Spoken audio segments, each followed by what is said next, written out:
My grandfather had Alzheimer's, but remembered my name at the last minute. That moment changed everything. Before we dive into the story, drop a comment below and tell us where you're watching from. Enjoy the story. I used to think I had time, that the people we love would always be who they are, whole, intact, unchanged. I believed that memory was something we could rely on, like the steady ticking of my grandfather's old pocket watch. Back then, my grandfather, Antonio, was the strongest man I knew. He wasn't strong in the way that moves mountains, but in the way that holds them together. Quiet, reliable, always present. He wore flannel shirts even in the summer, smelled faintly of tobacco and sawdust, and had the kind of laugh that rumbled from deep in his chest and made you feel like the world was still okay. When I was a boy, I spent nearly every weekend at his little blue house just outside town. He had this creaky wooden porch where we'd sit in the evenings and sip overly sweet lemonade he insisted was good for growing bones. I'd listen as he told stories about his youth, the war, how he met Grandma, and how she used to chase chickens in high heels just to make him laugh. Those stories shaped me more than I realized. They made me want to become someone who remembered, someone who carried things forward. He taught me how to tie knots, change tires, plant tomatoes, and fix broken things.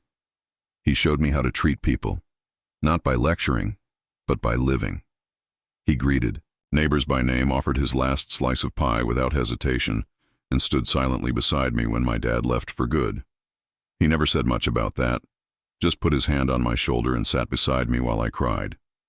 That was the thing about my grandfather. He never filled silence just to break it. He let moments be what they were, even the hard ones. As I got older and college and then work pulled me further away, our visits grew less frequent. But he never changed. Every time I came back, he'd be waiting on that porch, 2 glasses of lemonade already sweating in the summer sun. "You took your time," he'd say, not accusing, just stating fact. And I'd smile. "You knew I'd come." I always do. That was how it was with us. No drama, no pressure, just presence. When Grandma passed, he didn't cry at the funeral. He just stood still, one hand on the closed casket, eyes closed.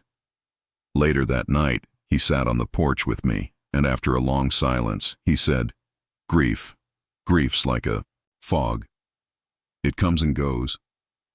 But love stays in the bones." I never forgot that. The first time something seemed off, I didn't notice. We were playing checkers, like we always did, and he kept forgetting whose turn it was.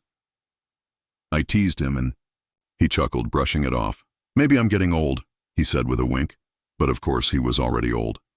That wasn't new. Then there was the day he left the oven on all night, or when he couldn't find the grocery store he'd gone to for decades. He laughed it off, called it senior moments, but I saw the worry flicker behind his eyes. It was like watching a lighthouse dim just slightly. Not enough to cause panic, but enough to know something had shifted. Still, I didn't let myself believe it. I was too busy, too distracted, too afraid. I told myself he was just tired. That getting old meant forgetting things sometimes. I clung to the familiar rhythms, the smell of his house, the sound of his favorite radio station playing old boleros, the way he still called me champ and tousled my hair even though I was a grown man. But underneath the surface, change was gathering like a storm. I remember one particular day, maybe a year before the diagnosis, when he was sitting on the porch, staring out at nothing. I asked what he was thinking about. He said, "Your mother used to sing on this porch, loudly, off-key." I smiled. "She still does." He looked confused. "She's still alive?" I froze. My mom, his daughter, was very much alive. She had just visited him the week before. But in that moment, he couldn't place her, and something in me cracked. It was like the first gust of wind before a hurricane. A warning. A fracture in the foundation of the man I thought would never falter. That night I found him wandering the hallway, calling out for Grandma, not realizing she was gone. I watched him crumble to the floor, sobbing like a child, begging someone who couldn't answer. That's when the fog really started to roll in. But this chapter, this first chapter, is how I choose to remember him. Before the fog, before the forgetting, when he was still whole, still him. Because what came after changed everything. The moment you realize something is wrong with someone you love doesn't arrive with fireworks. It comes quietly. A strange comment here, a misplaced object there. You don't even notice it at first, or more truthfully, you don't want to. With Grandpa Antonio, it was subtle. At first, it was his keys. He couldn't find them, then accused the neighbor of stealing them. I laughed. You probably left them in the fridge again, I joked, remembering how he'd once chilled a screwdriver during summer repairs. We both laughed, easy, light-hearted. And sure enough, the keys turned up in the mailbox. But then he forgot my birthday. Not just the date, but that it existed at all. That wasn't like him. I had dozens of memories of him making a big deal every October 17th.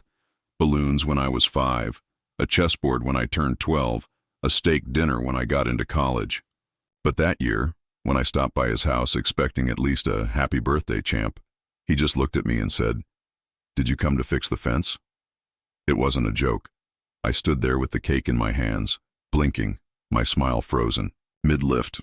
He saw my face and frowned, like he could sense the pieces weren't fitting but didn't know why. Then he muttered, "I'm sorry. I think I forgot something." I told myself it was just a fluke, stress, old age. But deep down, something cold started to take hold. That kind of forgetting, that blankness, wasn't Antonio. He was the keeper of stories, the man who remembered every little thing, the names of distant cousins, the jokes from 30-year-old TV shows, how I once broke my arm chasing a chicken across the yard. He was memory incarnate, and now it was slipping. He began calling me by my father's name, which might not have hurt so much if my father hadn't left us when I was 7. The first time he did it, I gently corrected him. "It's Lucas, Grandpa." He blinked. "Right. Lucas, sorry. You look just like him sometimes." I didn't, but I didn't argue. One evening, I came to check in on him after he hadn't answered his phone all day.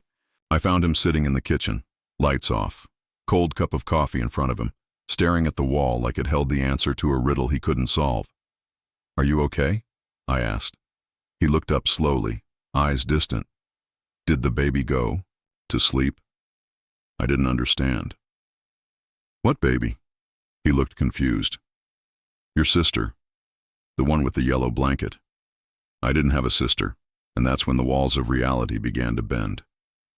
He was living in memories that weren't layered chronologically anymore. They were scattering, colliding, leaking into the present. Past and present no longer moved in a straight line for him.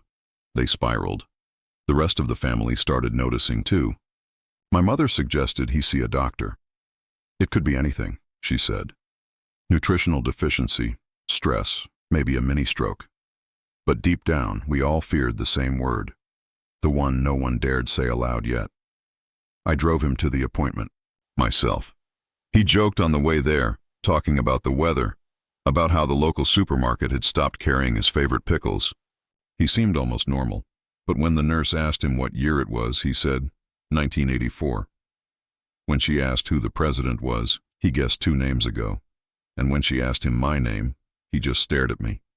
That stare, wide, glassy, afraid, still haunts me. He turned to the nurse, whispered, "Is that the doctor?" My heart broke right there in that tiny white room. The tests began. Blood work, MRIs, memory assessments. Weeks passed. I helped him more often, cooking meals, labeling cabinets, writing out reminders. And each time I walked in the door, I didn't know which version of him I'd find.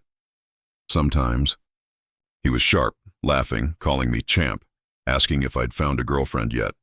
Other times he'd look at me with suspicion. "Why are you in my house?" "Grandpa, it's me, Lucas." "You don't look like a Lucas." That hurt more than I ever admitted. The diagnosis came on a gray Tuesday, Alzheimer's, moderate to advanced. The doctor said it gently, using words like cognitive decline, plaques, and progressive. But all I heard was, "There's no going back." Grandpa sat beside me, unusually quiet. He looked down at his weathered hands and said nothing for a long time. Then he asked, "Is it going to get worse?" The doctor hesitated. "Yes." He nodded, as if he already knew. Then he looked at me and said, "Don't let me forget who you are, Lucas. Promise me." I promised. But deep down, I didn't know if I could keep it.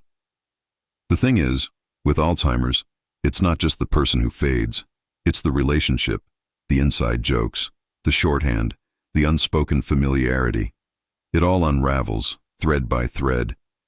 Something was changing, and it wasn't going to stop. But I was still there, and I wasn't going anywhere. The word Alzheimer's echoed in my head for weeks. It was like a bell that never stopped ringing, quiet but constant, vibrating just beneath everything else. The diagnosis had been given, spoken plainly and firmly by a doctor who'd probably said it hundreds of times before.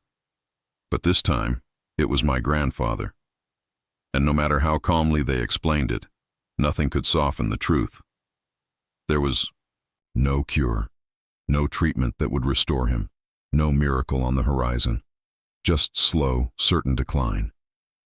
I remember driving home from the clinic in silence. The air between us was thick, not angry, not even sad, just heavy with unspoken things. Grandpa stared out the window, his fingers drumming on his knee the way they used to when he was deep in thought. But now I wasn't sure what he was thinking, or if he even knew where we were going. When we got back to his house, I parked in the driveway and turned off the engine. He didn't move. After a few moments, he finally spoke. "I always thought it'd be something else. A heart attack maybe, or a stroke, but not this." His voice was calm, almost too calm, like he was talking about someone else. I nodded, not knowing what to say. What could I say? He turned to me then, and his eyes weren't foggy. They were piercing. "They think I'm going to forget you." "That I'll forget her." He meant Grandma. "That everything I've lived will just disappear." I swallowed the lump in my throat. "I won't let that happen, Grandpa." He smiled, not with warmth, but with weariness. "You can't stop it, Lucas. Nobody can." That was the first night I truly understood what denial looked like. Not just mine, but his too. Because for the next few weeks he pretended nothing had changed. He still woke up at 6 a.m. sharp. Still put on his pressed shirt and tucked it into his slacks. Still walked into the kitchen and made breakfast like it was a duty, but the stove stayed on too long. He forgot the eggs, he misplaced his toothbrush in the freezer, and when I offered to help, he snapped, "I'm not a child. I don't need a babysitter." Denial made him angry. It turned the warm, patient man I loved into someone quick to bark, quick to shut down.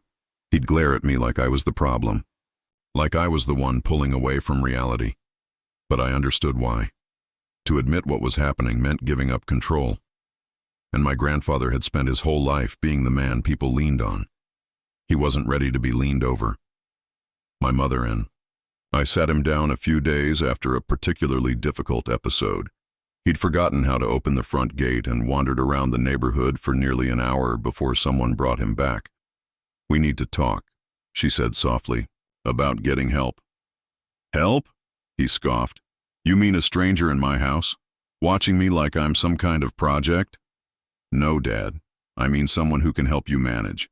Someone to cook, clean, keep you company. I have Lucas. I don't need anyone else." He looked at me then, and for a split second, I felt proud, needed, like I could be the anchor he was losing. But then I realized what that meant, that I would have to carry the weight of his days, his routines, his confusion, that I would become his memory, and I was only 25. I didn't know how to be someone's caregiver. I didn't know how to balance his world and mine. But I nodded anyway. "I'm here, whatever you need."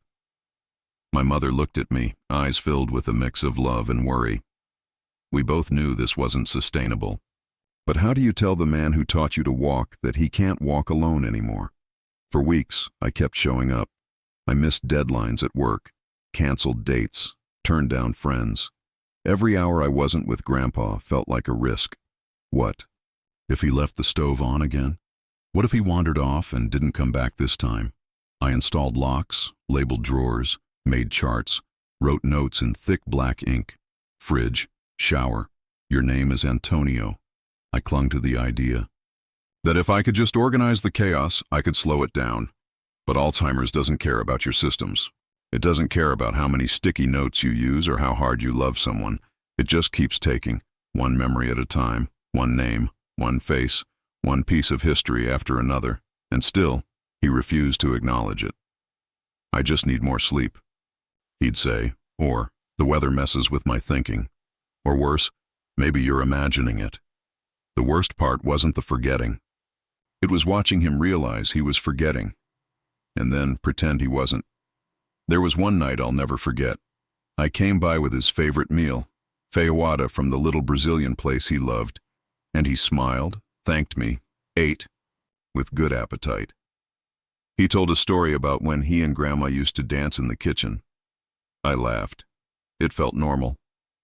Until halfway through his story he paused and looked confused.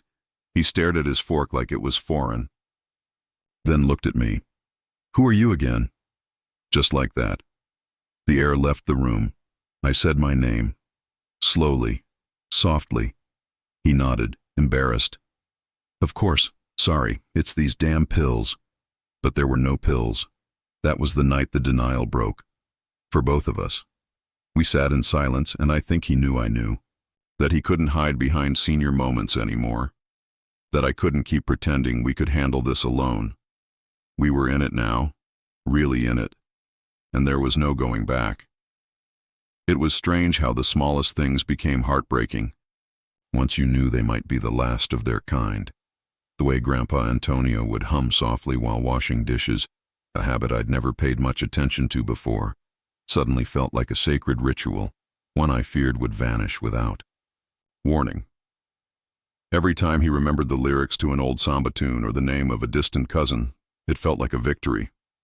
Like catching a firefly before it slipped into the night. But those moments grew rarer, and the silence between them grew heavier. He began having trouble with basic things, turning on the TV, buttoning his shirt, remembering which shoe went on, which foot. The once proud man who fixed everything with his hands, from broken radios to bruised hearts, now stared helplessly at his own zipper, as if it were a puzzle he'd never seen before.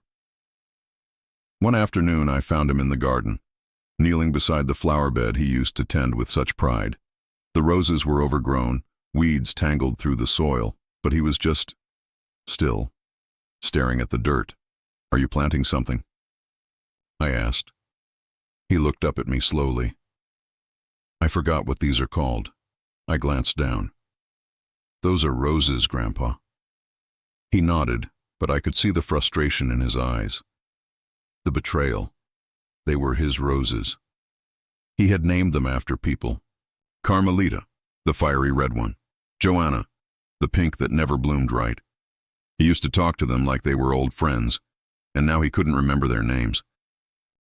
The pieces of him were falling away, one by one. At first, they were outer layers, schedules, small memories, routines. But then the deeper things began to slip. He stopped recognizing neighbors he'd known for 30 years, forgot where he kept his coffee mugs. Sometimes in the evenings, he'd ask when my grandmother was coming back from the store. She'd been gone for 6 years. Those moments were the worst. They demanded a choice, lie to protect him, or tell the truth and break his heart all over again. I lied at first. "She just stepped out. She's taking a nap. She'll be back soon." And then I stopped lying. I sat beside him and told him the truth softly, like it was a lullaby. "She passed away, Grandpa. Remember? You were there." And each time it was like he was hearing it for the first time. His eyes would well up. He'd cover his mouth. No, that can't be. She was just here. She made lunch." It was unbearable. like watching someone drown in memory, gasping for something solid to hold on to, only to realize the shore had disappeared. He began talking to people who weren't there. Sometimes he'd point to the corner of the room and say, "Your father was just sitting there." Or he'd gesture to the hallway and whisper, "Did you see that little boy run by?" I'd smile gently. "No, Grandpa, just us here." And yet, sometimes I envied him, because in those moments he seemed happy, content, as if the people he missed most had returned to comfort him, his mother, his wife, old friends long buried. He'd smile at shadows, laugh at jokes no one else heard. The disease had taken his grip on reality, but in return, it gave him fleeting visits from ghosts who brought him peace. One night, I sat on the edge of his bed while he stared at the ceiling. "You okay?" I asked. He turned to me, eyes wet but distant. "I'm scared, Lucas." I hadn't heard him say that since I was a kid and a thunderstorm knocked the lights out. Back then, I crawled into his bed. He held me tight and said, "Nothing to be scared of, champ. I'm right here." Now it was my turn. I took his hand. "I'm right here, Grandpa. I'm not going anywhere." He squeezed my fingers, his grip, weak but full of meaning. Sometimes, I don't know who I am. I swallowed hard. "You're Antonio, my grandfather. You taught me how to ride a bike. You built that swing in the backyard. You're the best storyteller I've ever known." He closed his eyes, and a tear rolled down his cheek. "I just don't want to forget the people I love." "You won't," I whispered, "because we'll remember for you." From that night on, I started collecting him, his recipes, handwritten and slightly smudged. I scanned and saved. His stories, I recorded them whenever he had a clear moment. Even if he told the same one 5 times, I kept hitting record. His handwriting, I framed an old note he wrote me on my 10th birthday. "To Lucas, my favorite adventure buddy. Never stop asking questions." His voice, I saved voicemails. Silly ones. Ones where he meant to call someone else. All of it.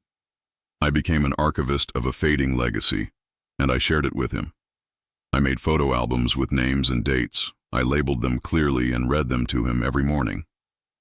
"This is you and Grandma at the beach. This is your 50th birthday." That's me at graduation. Sometimes he'd smile and nod. Other times he'd ask, "Who are they?" But even when he didn't remember, he seemed to feel something.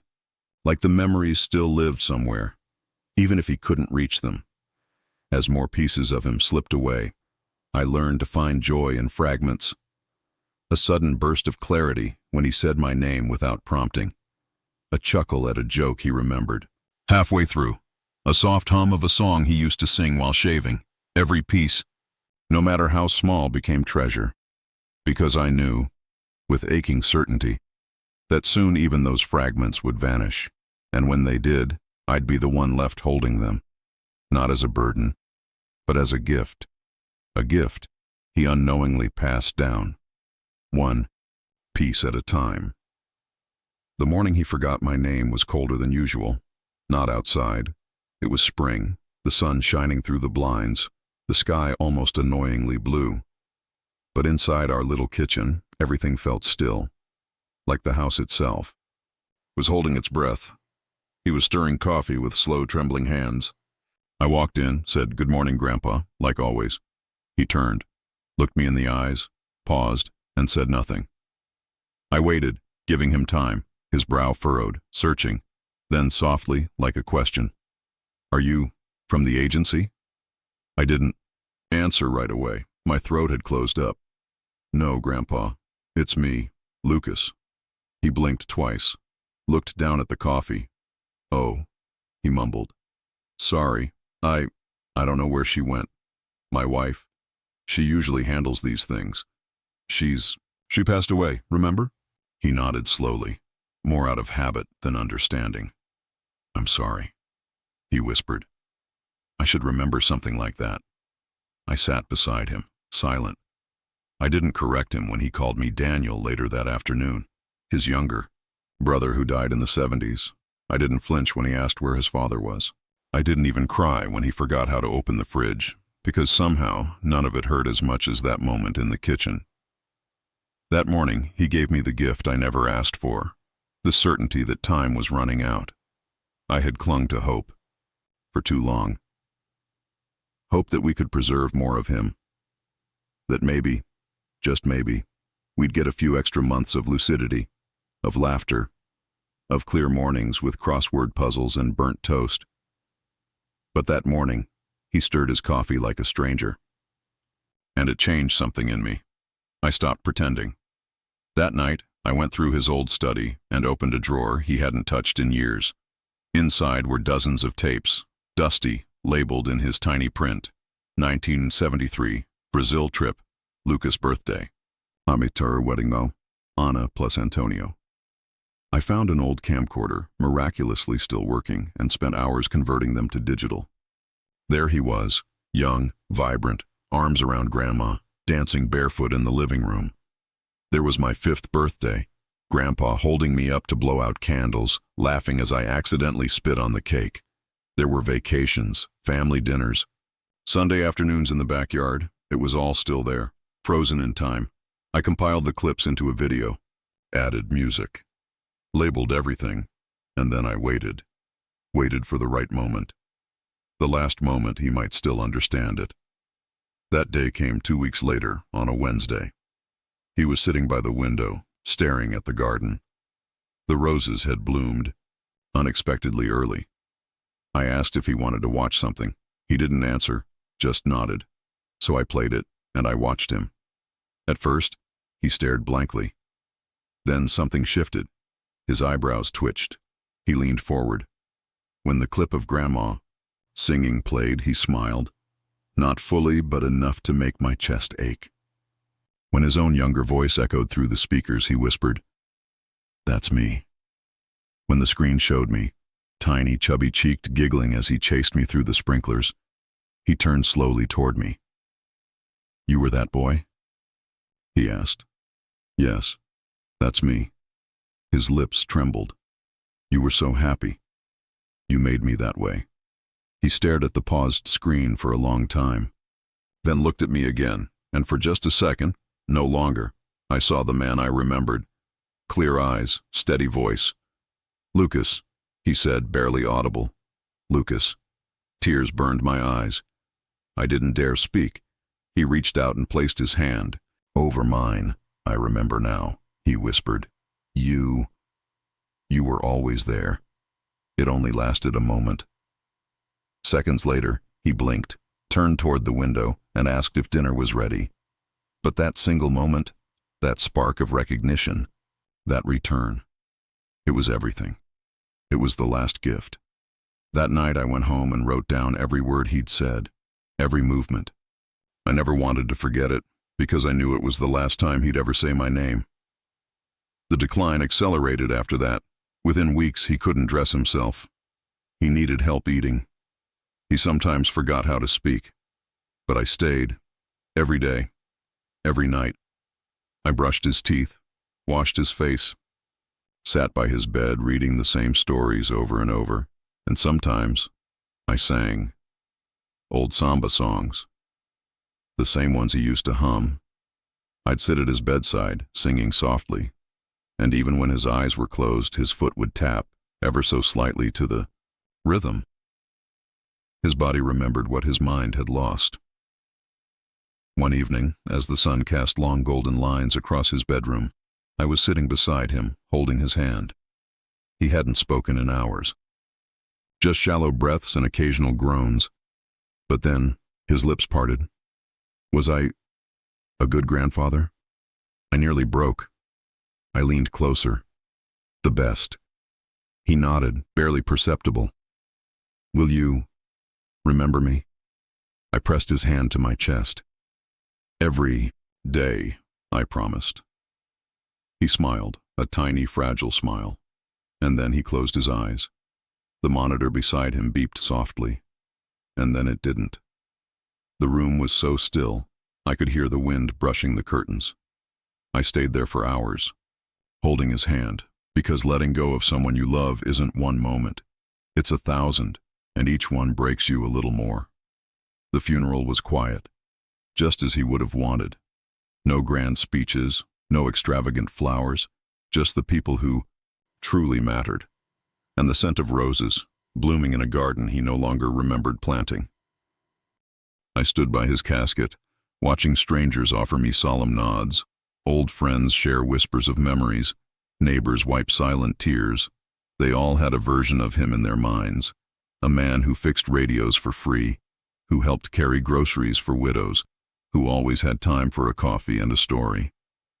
But none of them knew what it felt like to hear him whisper your name after weeks of forgetting it. None of them knew what it was like to be remembered, in the last possible moment.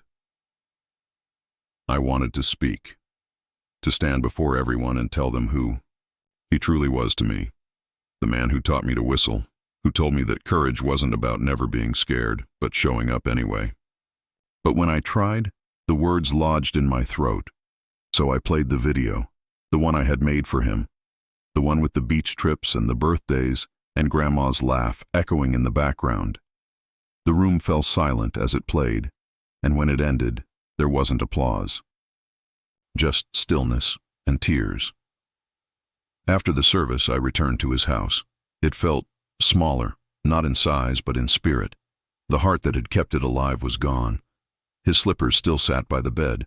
His favorite sweater, the one with the frayed elbow, still hung on the back of the chair. Everything was him, and yet he was nowhere. I wandered into his study, expecting the same quiet ache I'd felt every time before, but this time something was different. There was a small envelope on the desk, yellowed, sealed, with my name written in careful, trembling script. Lucas. To be read when I'm gone. I didn't open it right away. I held it for hours, tracing the letters with my fingers, afraid of what it might say, afraid of how final it would feel to read it. That night, I sat in his chair, legs curled up, like I used to do as a child when he read to me and broke the seal. Lucas, if you're reading this, then I'm probably gone. Maybe not in body. The body sticks around longer than we want sometimes, but in the ways that count. I know what's happening to me. They say Alzheimer's is like forgetting your life in reverse. That's not true. You don't forget in reverse, you forget sideways. You remember a dog you had when you were 6, but not the name of the person you just spoke to. You remember a war, but forget how to tie a shoe. And worst of all, you remember who you were, but not who you are. There are things I never told you. Not because I didn't want to, but because I didn't know how. I grew up in a time when men didn't talk much about their feelings. We worked, we provided. We kept our heads down and our hearts locked up. But if this disease taught me anything, it's that memories don't mean much if you don't share them. So here are a few things I want you to know. I remember the day you were born. You didn't cry. You just stared at the world like you were already trying to figure it out. Your mom cried more than you did. So did I. Though I didn't admit it back then. I remember your first steps. You fell straight into my arms and laughed like the floor was just another adventure. I remember teaching you to ride a bike. You scraped your knee and screamed like the world was ending. But you got back on. That's always been your way. Scared, but never stopping. I remember the questions. So many questions. Why do leaves fall? Why do stars twinkle? Why do old people forget things? I never had all the answers. Still don't. But I loved that you asked, and I remember something else. Something I never said out loud. You saved me. Not just in these final years, but before. When your grandmother died, I was lost. I woke up each day because I had to, not because I wanted to. The house was too quiet. My hands had nothing to fix. My heart had too much to hold. But then you'd show up, unannounced. Just to say hi. Just to sit with me. Just to exist beside the silence. And slowly, you filled it. You made the quiet bearable. You brought music back into a house that had gone mute, and when the disease came, when the forgetting started, you didn't run. You stayed. You reminded me who I was, even when I couldn't tell you your name. That is love, Lucas. Not flowers or gifts or words. showing up over and over, even when it hurts, especially when it hurts. I don't know how long I'll remember these things, but I know you will. So I'm asking you to carry them, not as a burden, but as a torch. Live boldly. Love loudly. Say what I couldn't. And never be afraid to show up, even when everything inside you wants to run. Especially then, because that's how you make a life that matters. Not with perfect memories, but with presence. Always. Grandpa cried until the ink on the letter blurred. And then I smiled. Because somehow, even in his absence, he gave me what I needed most. A voice. A reason. A path. And in that quiet house, with the roses blooming outside, I read the letter out loud. To the wind, to the walls, to the sky. And it felt like he heard me. Because some voices don't fade. Not really. They just move inside us and stay. Grief, they say, doesn't fade. It transforms. In the weeks after the funeral, I found myself moving through his house like a ghost, dusting picture frames, watering plants, folding his sweaters as if he might walk through the door any moment and say, "Lucas, you missed a spot." But he never did, and yet, he never really left. I started spending my evenings in the garden. It had been his sanctuary, the place where he felt most alive, even when his memory betrayed him. He would hum old melodies while pruning rose bushes or mutter at the tomatoes for being stubborn. The soil under his fingernails was always more sacred to him than anything inside the church. The first time I knelt by the flower bed after he passed, I found one of his gloves still tucked beneath a ceramic frog statue. It was stiff, cracked at the edges. I didn't throw it away. I wore it. Every evening I worked in the garden, watered, weeded, replanted, and with each motion I felt closer to him. It was strange. I had never been interested in gardening before, but now it felt like a form of prayer, a way to keep my hands busy while my heart tried to learn how to beat around the emptiness. I started reading his old notebooks. He'd kept a gardening journal, pages filled with planting schedules, sketches of layouts, weather notes, and tiny poems in the margins. One read, "April sun, soft like her voice. The lilies bloom when I remember and wilt when I forget." I didn't know he wrote poetry. There was so much I still didn't know. That's what no one tells you about losing someone, that even after they're gone, they keep revealing themselves to you in small, beautiful ways. One afternoon, while trimming the hedge, I found a small wooden box buried at the base of the old magnolia tree. Inside were faded photos, old receipts from cafes, and a folded piece of paper labeled Anna's First Garden Plan, 1965, my grandmother's handwriting. Curvy and elegant, she had drawn out a design for their first garden, with daisies near the fence and a little bench under the tree. "For reading and kisses," she had written. They had built a life rooted in these small, quiet things. I decided I would finish what they started, so I rebuilt it. I moved the bench back under the magnolia. I planted daisies near the fence. I added sunflowers, like the ones from my childhood drawings. And in the center, I placed a new plaque. Antonio and Anna's garden, a place for love to grow. Neighbors began to stop by. Some offered seeds. Others just shared stories. Mr. Lopez from 2 houses down told me about how Grandpa used to fix his lawnmower every summer, free of charge. Mrs. Elvira brought a jar of homemade fig jam, saying he used to give me roses for my birthday. Every single year, without fail. It seemed like everyone had a piece of him. But it was one evening just before dusk when I understood something deeper. A boy no older than 10 came by with his mother. He stood quietly for a moment, looking at the garden, then turned to me. "Did your grandpa live here?" I nodded. "He used to give me strawberries. Said I should plant my own someday." I did. He smiled, toothy and proud. "They're growing now." I smiled back. He looked around one last time before running off. And I just stood there, staring at the ground, at the roses, at the bench, at the life he left blooming.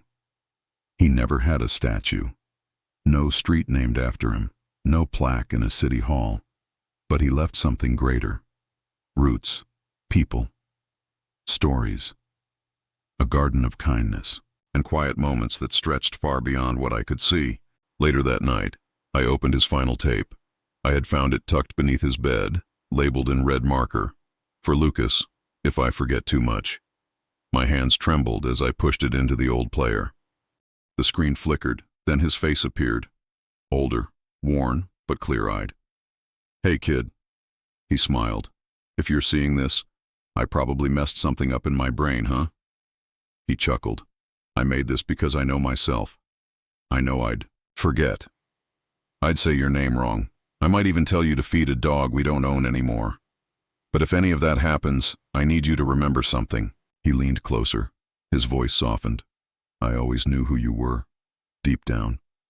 Even if I couldn't say it, you were the light I never expected. The second chance I didn't earn.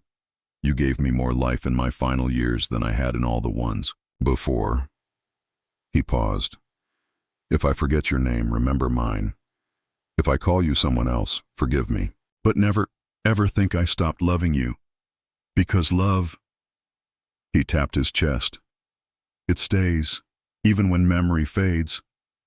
Tears ran freely down my face. He smiled again, the way only he could. "And Lucas, I'm proud of you. Always have.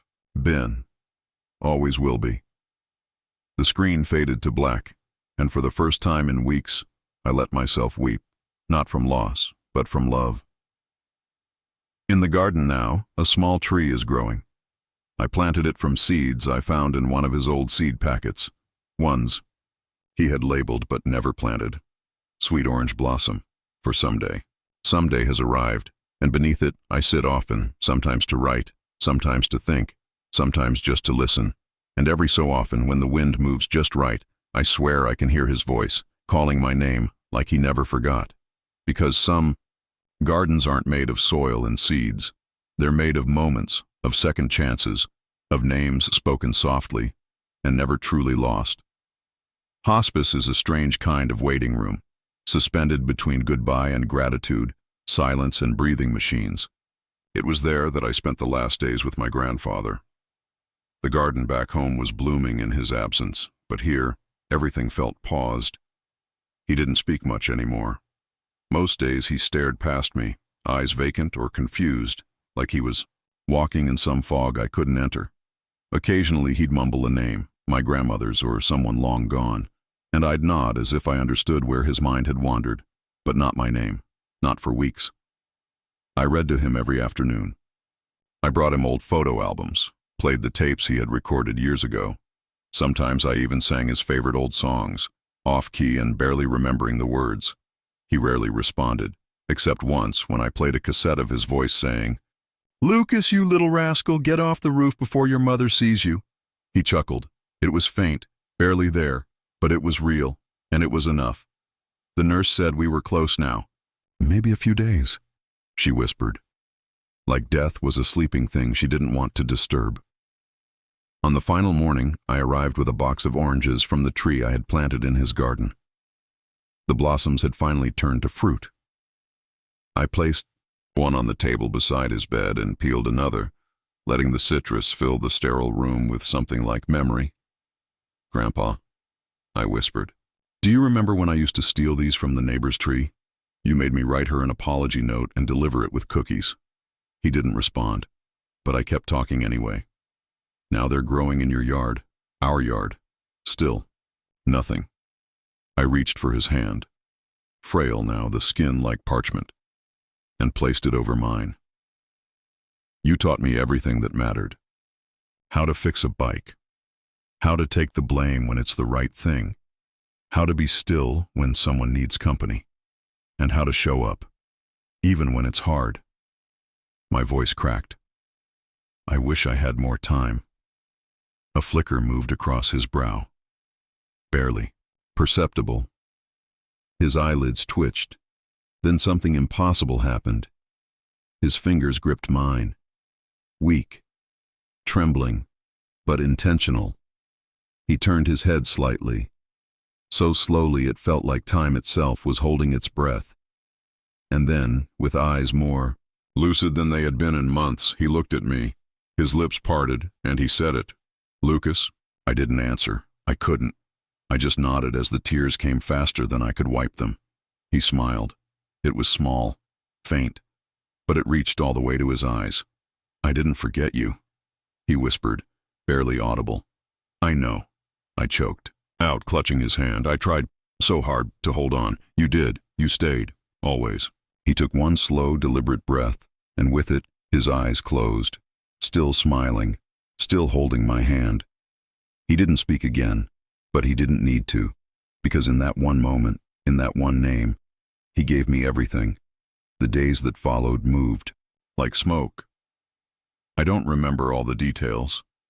Who brought food, who hugged me at the service, what songs were played. Grief has a way of fogging the ordinary. But I remember returning home to the garden. It was dusk. The oranges on the tree glowed gold in the soft light. The daisies bobbed in the breeze. And under the magnolia tree, the plaque I had set months ago shone softly in the fading sun. Antonio and Anna's garden, a place for love to grow. I sat on the bench and held the orange he'd never get to taste. Then, I reached into my pocket. Inside was a folded scrap of paper, his handwriting, the final line from his letter.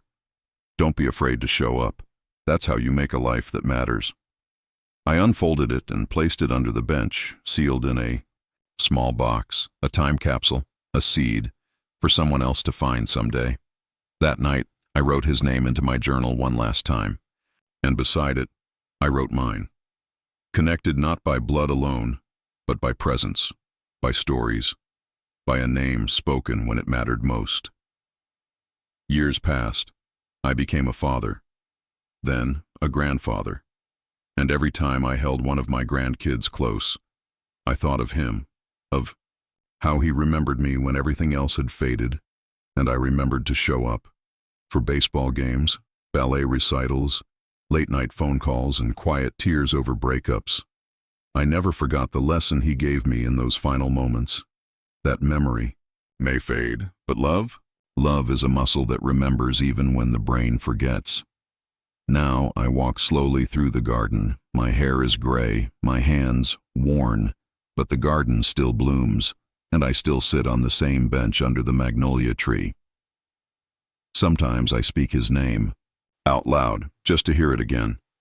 Antonio. Sometimes I speak my own. Lucas. Sometimes I whisper them together, like a prayer, like a thank you, and every so often when one of my grandkids runs up behind me and shouts, "Grandpa!" I smile, because I know what it means to be remembered, and I know what it means to remember back, even in the last minute, even when everything else is gone, because love never forgets. Not really, and neither will I. If this story touched your heart even a little, take a moment to leave a comment and tell us how your grandparents shaped your life. And if you believe love can outlive even memory, subscribe to Grandfather Great Love for more true stories that stay with you long after. The screen fades to black. Your support helps keep these voices alive. We'll see you in the next story.